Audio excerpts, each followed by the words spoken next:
Welcome everybody.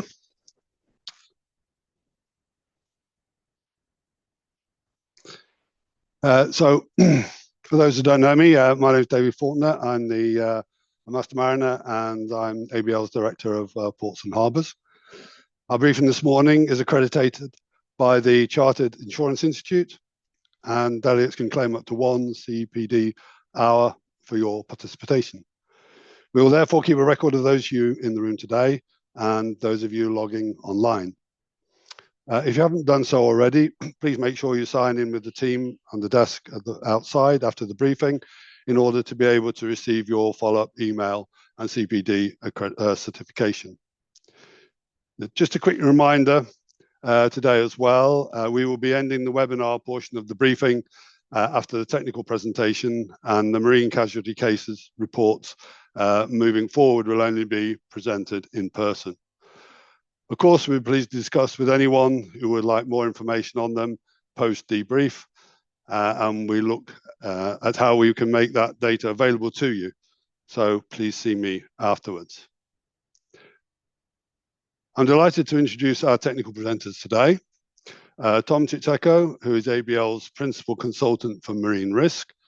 Tom will be presenting today on the topic of offshore renewable energy infrastructure and the shipping risk effects. And to present this month's case reports today, we have Caleb Oakley. Caleb is graduate engineer on the ABL Group Engineering Development Scheme. Please note that the usual caveats apply and the Chatham House rules apply. Please also remember that the information contained in today's presentations and any opinions or comments expressed are those of the presenters and not necessarily those of ABL. At the end of today's briefing, can we please ask everyone to make use of the time to complete the online survey? This is really critical to us and our CPD accredited status, and allows us to continue to offer you 1 CPD point per briefing. It also means that we can actively look at how we can improve these briefings to match your requirements and needs. Please use the QR code on the screen or displayed outside the room to download the survey. Don't worry if you miss it, we'll also send this to you in our follow-up email. Before I begin today, I ask that we give a few moments to those seafarers, men and women at sea today. Even though COVID-19 does seem to be increasingly in the rearview mirror, we know that seafarers are still working often longer than they were meant to due to crew change status and issues. There are also, of course, a multitude of other factors going on in the world which impact adversely the lives and conditions of seafarers. Many of our own colleagues come from seafaring backgrounds, so crew welfare is a cause that is close to our hearts. As such, we are signatory to the Neptune Declaration, which has undoubtedly played a part in many improvements of the lives of seafarers today. Please take a moment to look into this and perhaps consider getting your own company to become a signatory. And now I hand over to today's presenters. And if Tom can come up, please.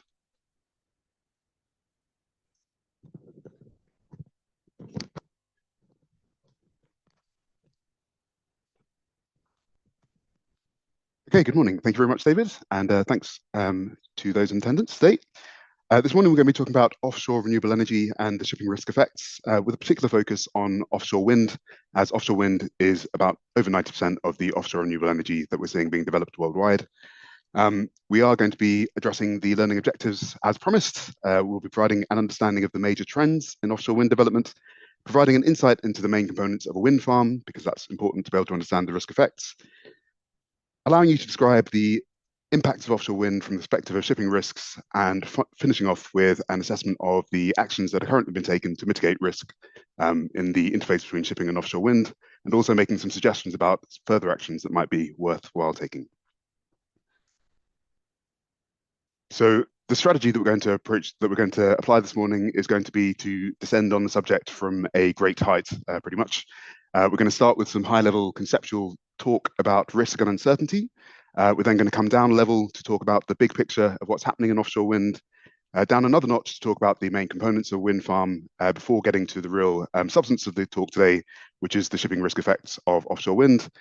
We'll provide a case study that will hopefully bring it all to life and provide some real life information about what's happening out at sea at present, before rounding things out with a view on what needs to happen next. Okay, so this is a presentation about risk, but it's also a presentation about uncertainty.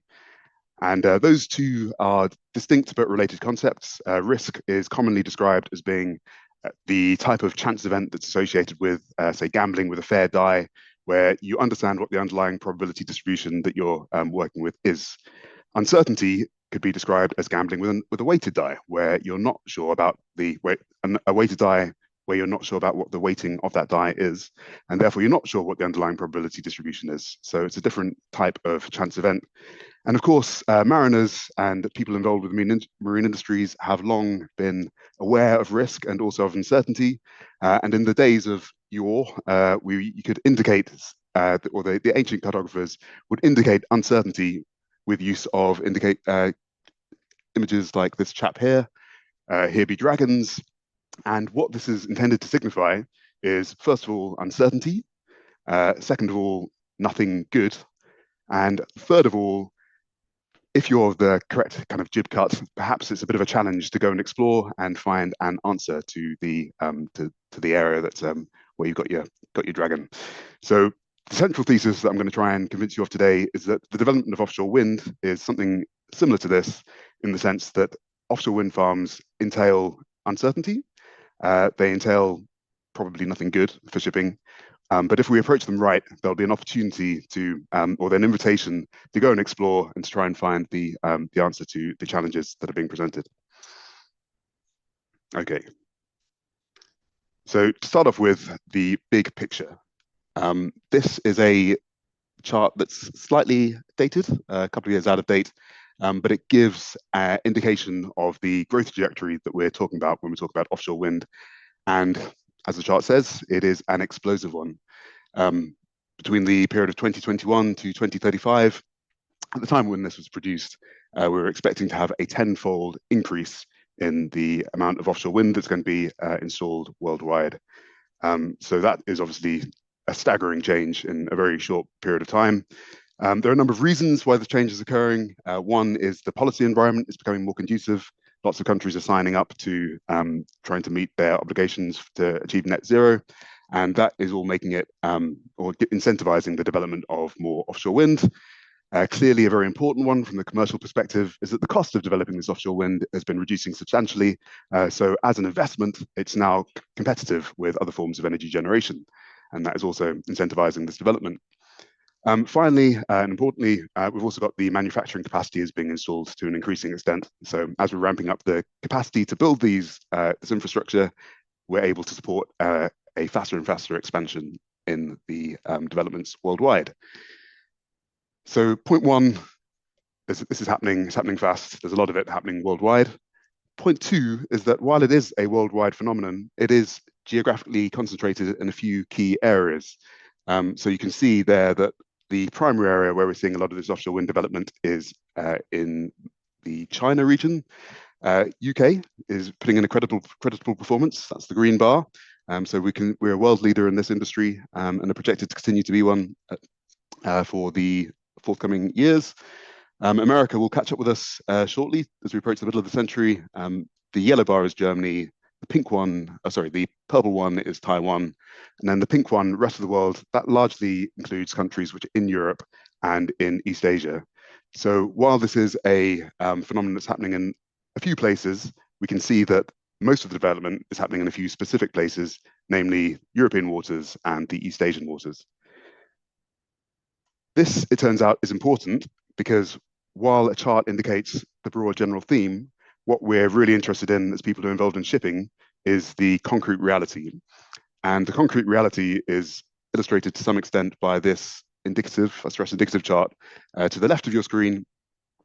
This illustrates the areas of water in the North Sea that are either going to be developed into wind farms or have been designated as areas for exploration where wind farm developments may occur.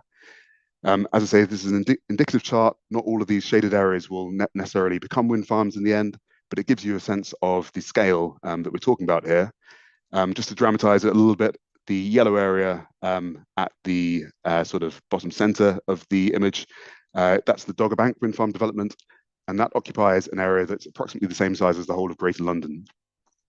That's wind farms. So it's a lot of infrastructure that we're talking about here. There are a number of factors which affect where these wind farms are developed. One, as you might expect, is where the wind blows. Certain types of wind are more conducive to offshore wind than others. You want strong, steady breezes, such as we have, especially up in the Scottish area, but also throughout the North Sea. We've talked about the policy and regulatory environment. These nations tend to have an environment that's conducive to offshore wind. You also need to have a demand. No point generating a lot of wind if you're not able to get it to somebody who wants to buy it from you. And again, the North Sea basin has a lot of areas where there are population centres and industrial bases where this electricity can be put to good use. Then we have practical and engineering constraints. So here we're talking about the depth of water, your grid connections, just the ability to get the infrastructure into the water and then get the electricity from that infrastructure into the grid where it can be put to use again. So these are all factors which frame the locations that offshore wind farm developers look at when they're choosing to build their wind farms. You'll notice that shipping risk and traffic is not necessarily at the top of that list, or is not necessarily such a hard constraint. So it is a constraint, and we should, to be fair to the developers, it is something which is taken into consideration. But there are a lot of other factors that are parts of the puzzle that the developers are considering and maybe giving greater precedence to than keeping out of the way of places where ships operate. Okay, so that's the big picture. We'll now go down another notch and have a look at what exactly is involved in a wind farm, because it's necessary to have this understanding in order to understand what the risk effects of it might be. So if you go up to the Norfolk coast and look seaward, then there's a reasonable chance that you might see something like this. And this is what we'd all expect to see when we're thinking of a wind farm. Lots of turbines, you can see the foundations. So those are certainly components of a wind farm. But in addition, we can also have offshore substations. These are larger structures which aggregate the electricity that's been generated by the turbines before exporting it to shore. There's also a lot of cabling connecting the turbines to each other and then connecting them to the grid. And they can be relevant from the perspective of fishing risk. Safety zones, these are an interesting subject. Different nations have different rules concerning the amount of water that should be kept, concerning the exclusions that should be put around wind farms. And therefore, that frames how close to the turbines ships can get. So the point I'm trying to make here is that not all wind farms are necessarily identical. Service vessels as well. Wind farms will have shipping traffic that's associated with them. So not all wind farms are exactly alike. They'll have different features framed by some of these variables, and they will affect the risk profiles that are associated with them. Coming down to the level of the turbine itself, you've got the components, which again, if you're talking about a hazardous event, these are going to be the components that will be part of that hazardous event. So clearly you've got the rotor blades, the nacelle, that's where you have your spinning magnets and where the electricity is generated, the tower and the foundation. Foundations tend to be particularly important because they are going to be the aspect or the part of the turbine where you're going to get an elision event, a ship to infrastructure contact if you're going to get one. And there are a few different types of foundation that are out there, starting with the relatively simple gravity-based and monopile type foundations. Those are typically used in shallower water. Progressing through to slightly deeper water, you can have tripods and jacket type foundations. And then finally, when we get to much deeper water, we're talking at deeper than the 60-meter contour. That's when we start talking about floating offshore wind foundations with various anchoring arrangements associated with them. And the point that I'd like to make in this connection is that each of these foundation types will again have an effect on the risk profile that we're talking about if we're considering elision events with them. Clearly, or in particular, the tripod and jacket type foundations, where the structural components of the foundation are at the waterline, i.e. at a place where a ship may run into it, they tend to be associated in the research that's been done with worse damage than a monopile. But clearly you can also see that a semi-sub has got a much larger perimeter at the waterline than, say, a monopile, and that will affect its risk profile from a shipping perspective. Okay, so the final point to note in connection with wind turbines and just providing the overview of what it is that we're talking about here is that these turbines are getting bigger. In fact, they're getting huge. So those of you that have been down to our offices down on Lower Thames Street will know that we look across the water at the Shard. And by the way, if you haven't been down to the offices, I'm sure you're very welcome for the next curry lunch, 9th of October, date for the diaries. We look across the water at the Shard and dominates the skyline of the South Bank. Clearly, as indicated in this image, we're now talking about turbines that are going to be rivaling the Shard in scale, and multiple turbines of this size. So it's a lot of serious infrastructure that we're talking about here, not just in terms of volume of turbines that are being put into the water, but in terms of the scale of the infrastructure that we're referring to. Okay, so we're now able to pull the parachute cord, I guess, and arrive at the topic of shipping risk effects.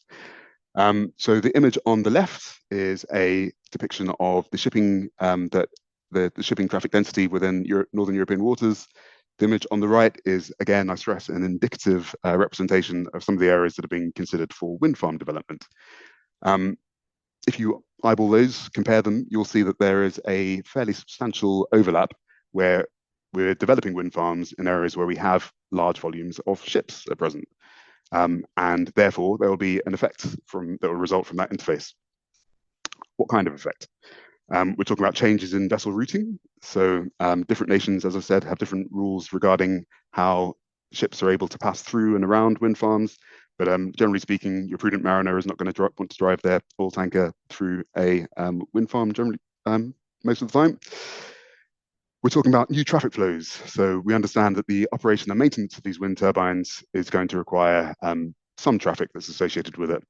So that's something that we need to consider as well. New traffic structures, which is something slightly different. Here we're referring to the interfaces, the manner in which bodies of traffic will encounter one another at sea. That will affect the requirements for the actions they're required to take under the coal regs, and can also affect the safety profiles that we expect as a result of those structures. Of course, there'll be also new navigational constraints. So the amount of water space available to ships to take avoiding action is going to be reduced, which one would expect would have a negative effect on shipping risk. There's some variance in regulatory approaches. So as I've said, as you go from the exclusive economic zone of Denmark to the exclusive economic zone of Germany to the exclusive economic zone of the Netherlands, in each of those areas, there are subtle differences in the rules that apply governing how they frame the safety buffers around wind farms and what the allowances are for vessels that are operating in those areas, all of which makes life more difficult for your navigator sitting on the bridge of their ship operating in these waters in terms of understanding what it is exactly that they need to be expecting while they're navigating. One that doesn't necessarily get the attention that it deserves is radar effects. So turbines are fantastic reflectors of radar signals. If you ever get to go on the bridge of a ship and look at the radar when you're in the vicinity of a wind farm, you'll see that they tend to obscure the area that's occupied that wind farm. And we're talking about large areas here, making it harder to detect vessels that are operating in the vicinity of those wind farms. They also tend to, because they're such good reflectors, tend to result in false echoes. So that can obscure areas of the water space, even in the environment of the wind turbines. And if you've got large-scale developments such as those that we're contemplating, the cumulative effect of all of that radar interference could be very significant indeed. And then finally, we come to the point of new elision hazards. So obviously, if we're putting all this new infrastructure in the water, then we're multiplying the opportunities for ships to collide with something and have a bad watch. So I should emphasize that the scale of this development that we're seeing here is not happening worldwide, but it is, as I've said, a trend that is that is happening. The North Sea is a particularly busy area of North Sea, a particularly busy area of sea. Some people have even starting to refer to it as likely to become the world's largest power plant because of the scale of the developments. But similar sorts of developments are being contemplated, at least in a lot of places around the world. Okay, so how do we unpack all of this? There are a few different ways. So when we think about navigation risk, some of the main buckets that we use are elisions, i.e. vessel to structure contacts, collisions, vessel to vessel contacts, and then groundings, vessel to seabed or to shore contacts. And we can see that in each of these buckets, the mood music isn't good. By way of expanding the number of elision hazards that are out there in the sea, we're multiplying the number of opportunities for vessels to allide. So that's one aspect.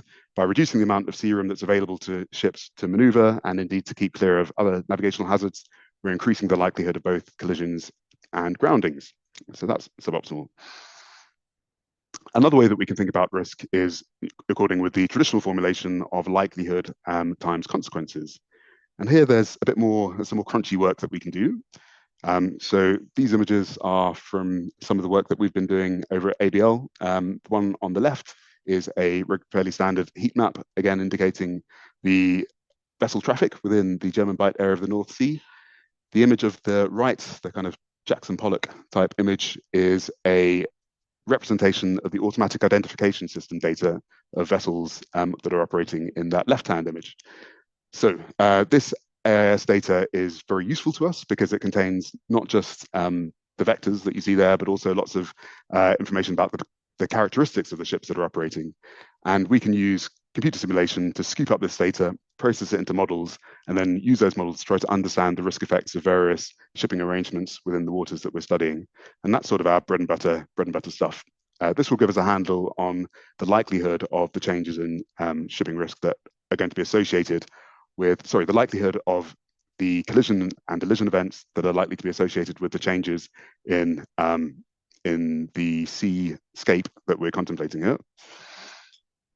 When it comes to consequences, things get a little bit trickier. So as one might expect, the work that's been done is currently indicating that drifting is less likely to result in severe damage than powered elisions. So that's good news.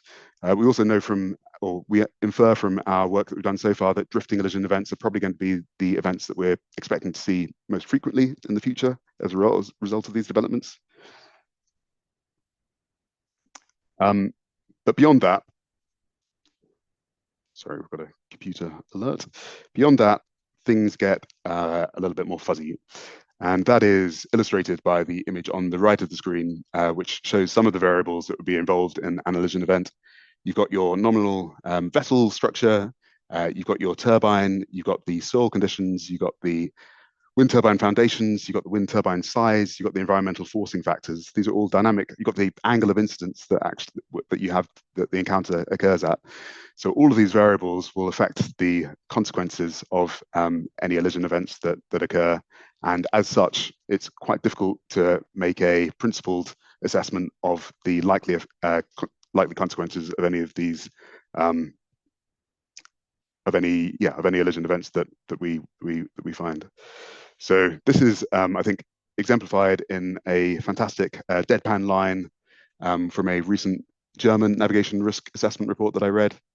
The question of whether the nacelle, if you recall, that's the hub component where they're the spinning magnets. The question of whether the nacelle falls on the colliding ship and thereby causes further damage or not has not been conclusively investigated scientifically. There be dragons. Okay, so we've now reached Terraferma, I think. So we'll just try to provide a case study that will just make this a little bit more real, rather than talking about the models and the trends. So here's the Petra L in happier days. She is a modestly sized general cargo ship who was carrying a cargo of wheat.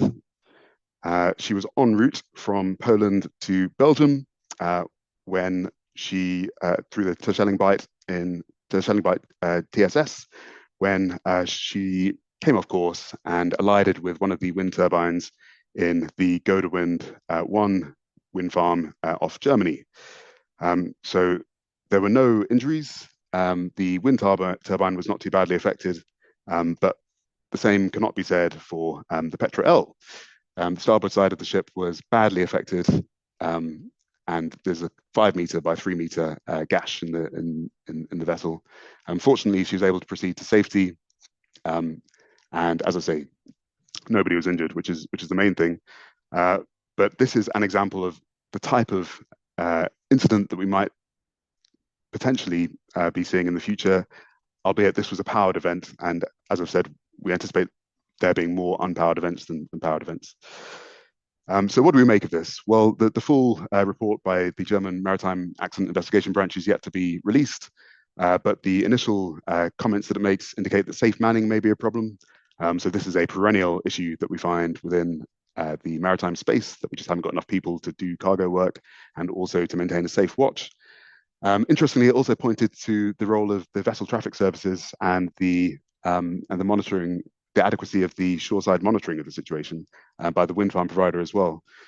So that's a slightly different angle on who ought to have been intervening in the situation to keep it safe, and applies that if we're going to be having these wind farm developments, there may be these maybe some supervisory actors ought to be playing a more positive role in understanding, in making these situations safe, or ensuring that they're kept safe. So in terms of how we assess it, it sort of depends, as risk events frequently do, on how we interpret it. And to start off with, so is it a rogue accident? Is it better treated as a weak signal? So in risk circles, frequently we're told that high reliability organizations are those that attend to weak signals and don't disregard them. Is it arguably something stronger than a weak signal? In any event, however we assess it, the one thing that we can say with certainty is that it wouldn't have happened, certainly wouldn't have happened in the way that it did, were it not for the fact that there was a wind farm, there when the Petra L went off course. And we are anticipating a lot more wind farms. Okay, so what's to be done about this generally ominous mood music? Well, people have recognized the potential danger that we're faced with here, and they've taken steps to address those two halves of the main risk formula. First, by reducing the likelihood of collision events occurring. This has been done by making the turbines more conspicuous, using illumination, using AIS marking, ensuring they're properly charted, that sort of thing. We can provide vessel traffic service surveillance, as we've just referred to in the Petra L circumstance. We can ensure that there are people who are keeping watch over the areas where we have large concentrations of shipping, alongside large concentrations of wind turbines, and ensuring that there is some advice and guidance given to regulate those traffic flows.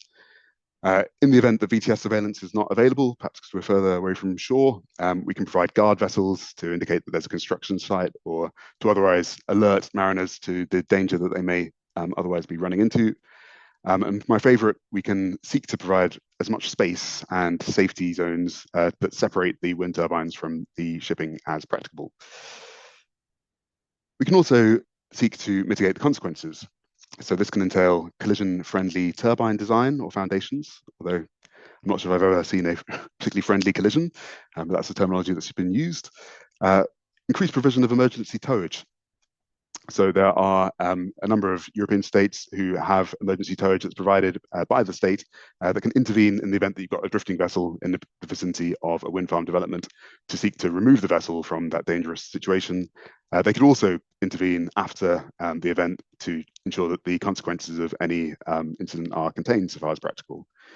So this is all good stuff, and we should be doing as much as we can of this. It might be described as mechanistic solutions. This is because they interfere with the mechanism, the causal mechanisms between a hazardous, initiating event and your hazardous occurrence. So one way of thinking about them. But there's another type of work that also needs to be done.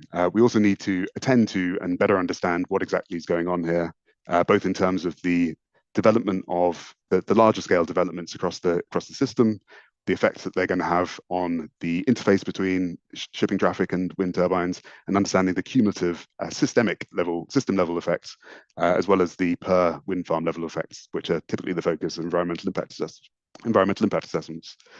This will allow us to provide a more holistic understanding of what's happening.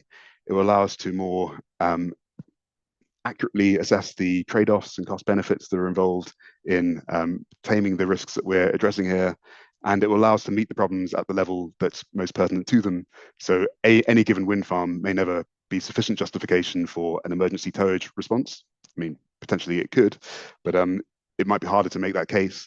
Whereas if you're talking about the whole system level changes that we're seeing in the North Sea, for example, then it becomes a lot easier to make the case that we need to be providing additional towage to be able to address the risks that are being developed, that are occurring there. But you don't have to take my word for it. There is a report that's recently been issued by the Dutch Safety Board, Compromise on Room for Manoeuvre, worth a read, which has raised a lot of these similar points. They've made a few recommendations in the conclusion of that report as well. The first of which was that a proper understanding of the risks to shipping safety, making use of modeling, scenario thinking, and incorporating the maneuvering behavior of heavy and wind-sensitive vessels, as well as developments in shipping, is required. So that's talking about using the modeling capabilities that we have, using the computational abilities that we have to be as positive and as forward-looking as we can be. That would be useful.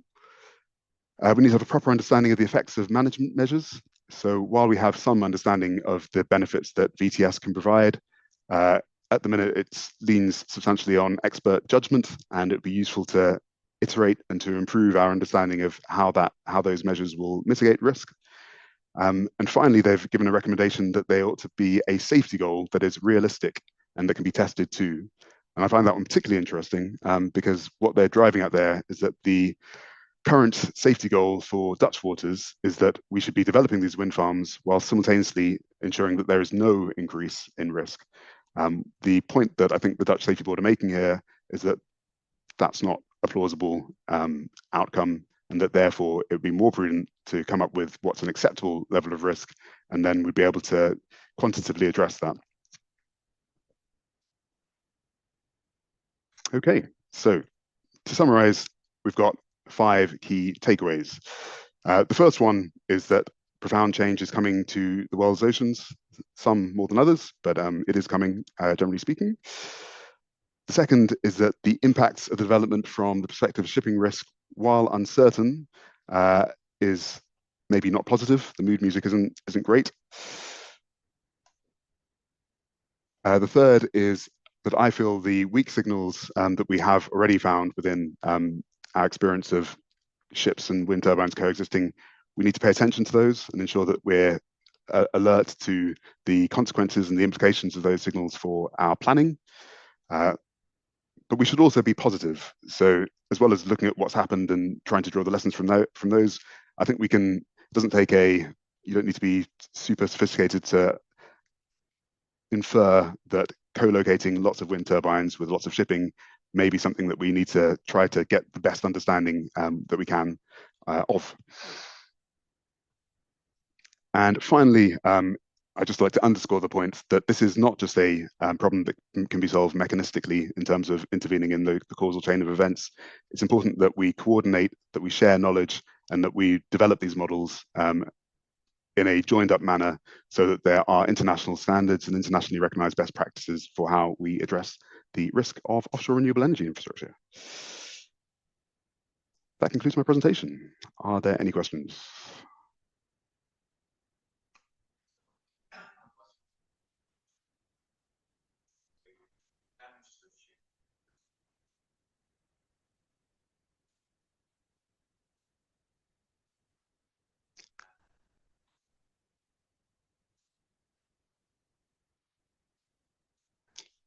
Yes, so the damage to the turbine was relatively negligible. She was operating, or the wind turbine was operating at the time of the event. It was stopped for 24 hours as a precautionary measure, and then was activated once again immediately afterwards.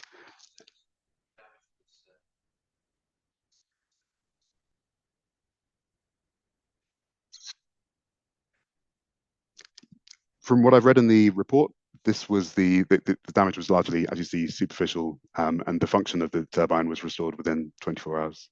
Yeah, and this is supposed to be one of the more collision-friendly foundation types.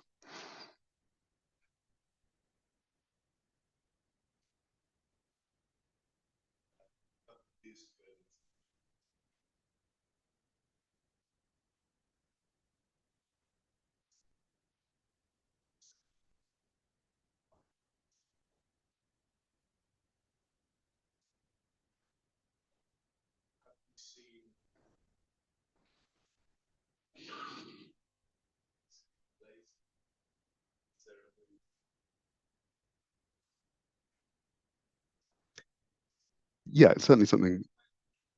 Oh, sorry. Yeah, of course. Yeah. So the question for those online was that the Petra L situation was not the only collision that's occurred. There's also this incident of the Julia D, who was dragging her anchor and collided with another wind turbine. And the question was, it took 5 hours for an intervention to occur. Is there increasing provision for additional ETVs to be rolled out across the North Sea? The answer is that yes, that is certainly something that's being looked at, that's being closely attended to by the kind of German Bight authorities. And yes, there does seem to be some indication that it may be necessary to seek to place at least some of the burden that's associated with providing those ETVs on the wind farm developers themselves as well. The exact extent to which that will occur is maybe still to be determined, but this is an area where it makes particularly good sense to have a joined up approach where the nations who share a water space are not double tapping the same problem and are making sure that that water space is adequately covered by towage provision in a way that will mitigate the risks.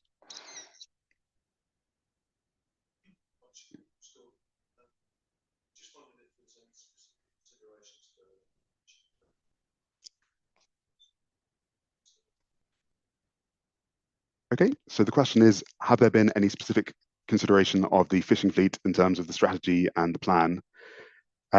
Yeah, again, this is an area which tends to be addressed on a jurisdiction by jurisdiction basis. So it is certainly something which has received attention. In practice, certainly in the waters that I've looked at, fishing tends to be excluded from the areas where you have these offshore wind farm developments. Certainly, if you're talking about floating offshore wind, then you tend to have kind of catenary cables going between the turbines, which would preclude any sort of non-static fishing activity taking place. However, there was a study, I think last year, up on the high wind floating wind turbine installation up in Scotland, which looked to examine the compatibility of static fishing coexisting with floating offshore wind. And as I recall, the outcome of that study was positive, that these are two types of activity that can coexist. And it might even be a better than neutral circumstance in that the turbines can provide a habitat for fish, and therefore it would help facilitate that sort of activity. Yeah. Sure. Yes, so it varies on a case-by-case basis, but at least in certain circumstances, there are times where those two activities do seem to be potentially compatible. Anything from online? Any questions online? Okay, thank you very much. I'll hand you back to David.